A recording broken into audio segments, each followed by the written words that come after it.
Hello, my name's Nora Mulready. I'm 27. I originally from Hackney. I grew up just across the border in Manor House.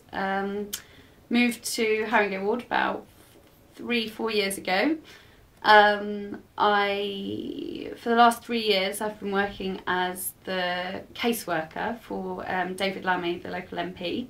I believe strongly that the role of a councillor is to be an advocate for the people who live in the ward, be that on individual issues or be that on kind of areas of more collective concern, you know, parks funding, traffic, things like this. And I think given my last 3 years of working with the local MP, my sort of background of generally being surrounded by politics and people who've done this stuff, I think I would be quite an effective local councillor, an effective person to do those things. Great, thanks for that really good introduction, Nora. I'd like to ask you now if you can tell us a little bit about whether you've got a vision for Harringay for the next 5 or 10 years. And what one thing would do more than any other to get us there? And what would you do, Nora, to make sure it's achieved? Okay. Well, I don't think you can talk about your vision for Harringay without talking about trying to end dumping. So that's, you know, it's one of the things. I want people to have decent homes. I want decent local parks, local schools. I want the traffic to be sorted out, so 1 or 2 roads don't end up taking the whole of the area's burden of traffic. I want fewer betting shops, much fewer. I want a diverse mix of stuff down on green lanes. But probably the one issue more than any others that I feel that I could work on, you know, from now, start on day one, and that would really make a difference here in Harringay, would be on the sort of mass conversion of properties that goes on around here.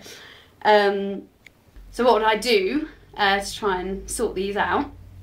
Well, I'm lucky enough to have done a fair bit of work on this over the last year or so with local residents from Harringay ward and a bit further afield, and with Councillor Alan Stanton, a HOL member.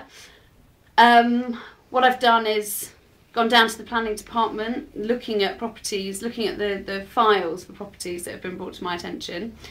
I've found where, you know, where there is no planning history, no enforcement history, and kind of gone, you know, this house has been converted, there's, you know, no one seems to have any record of why, and bring this to the attention of the council. Finding properties where developers have applied for things called certificates of lawfulness, which is basically retrospective planning permission, and often we've found that, you know, fake bills have been used to prove something in the planning application, you know, fake tenancy agreements, things like this. Now we're in the process of seeing about 6 properties being reconverted back here in Harringay to their original use, and that's completely as the result of the work that, you know, a number of residents, including myself, have done on this issue. And can you tell us what else you'll be working to change in Harringay and what you plan to do to achieve it? Okay. Well, betting shops is another one of the issues that I feel quite strongly about. I think we need to see the end of what is frankly a very parasitical industry, sort of preying on poorer areas, you know, the excessive number of outlets. I would like to look into the idea of free, regular, bulky waste collection, so it's easier for people to get rid of their stuff, you know, with the type of thing, you know, put it out on this day and it's fine, put it out on any other day and you'll get a, you know, huge fine, to try and say, you know, carrot and stick approach to it. I think we could be a bit more creative with shops that lay empty and properties that lay empty. You know, perhaps looking at tax breaks for businesses where, you know, or owners of properties anyway, if they would let them be used for something that would benefit the community, maybe temporary advice centres, maybe artist spaces, which I know these ideas have been floated around before, so we want to kind of look into whether or not these can be made possible. Fair funding for Harringay schools, it's got to be one. This is, you know, at the moment in the borough, our kids get over £1,000 less per pupil per year than in neighbouring equivalent boroughs, and this is just, you know, got to be wrong. I think that kids in this side of the tracks in Harringay often get penalised because of the wealth that, you know, of some of the people who live in different parts of the borough. We can't be compared to outer London boroughs. We are, you know, we have inner London problems, inner London challenges, and we need that inner London money to try and meet them. Borough-wide, my priority would be social housing and more, please, and an increase to the affordable housing available to buy and rent for people.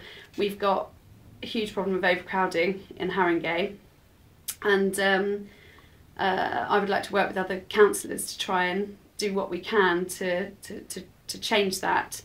Okay, thanks for that, Nora. I'd like to just ask you one more question about what you do to stay in touch with understanding what the residents are feeling, what they're thinking, and what they want. Okay, well, I'd run regular advice surgeries. I like the idea of using quite unusual places for surgeries, you know, local cafes, maybe local park, things like this. Trying to meet people who wouldn't otherwise come to an advice surgery. I like the idea of holding street surgeries where you know, write to, email, whatever, people on a street and say, I'll be on your street on this day, put this in your window if you want me to knock. Don't worry, I won't knock if you don't put it in your window. But I'd also use the new media. I'm on Twitter, which I think has been pointed out on Harringay Online before. I would of course use, continue to go to the things like the Ladder Community Safety Partnership, which I think are great locally, and of course I would continue to use Harringay Online, have my page there for people to contact me, and would be, you know, happy to post updates and things like that. It's a fantastic way of keeping in touch with people. Thanks for that. Is there anything else that you'd like to say that you haven't had a chance to say so far, Nora? Yeah, okay. I do very quick things. I think the one of the most important things you can do as a local councillor is taking up individual problems for people. You know, benefits problems, housing problems, whatever, things like this. And I think my experience would lend itself very well. I'm already doing that. That's kind of, you know, what I'm very experienced at. So I think I hope I would be a good councillor from in that respect. The other thing I'd like to say is I'm 27 years old. Do not think that I have all the answers. I don't think I even know all the questions in Harringay ward. But I'm very open-minded, and as a councillor I would like to be, you know, someone who is accessible, someone who listened to ideas, someone who is prepared to work with people to find solutions, and generally to make Harringay better. Great. Thanks very much indeed, Nora. No problem.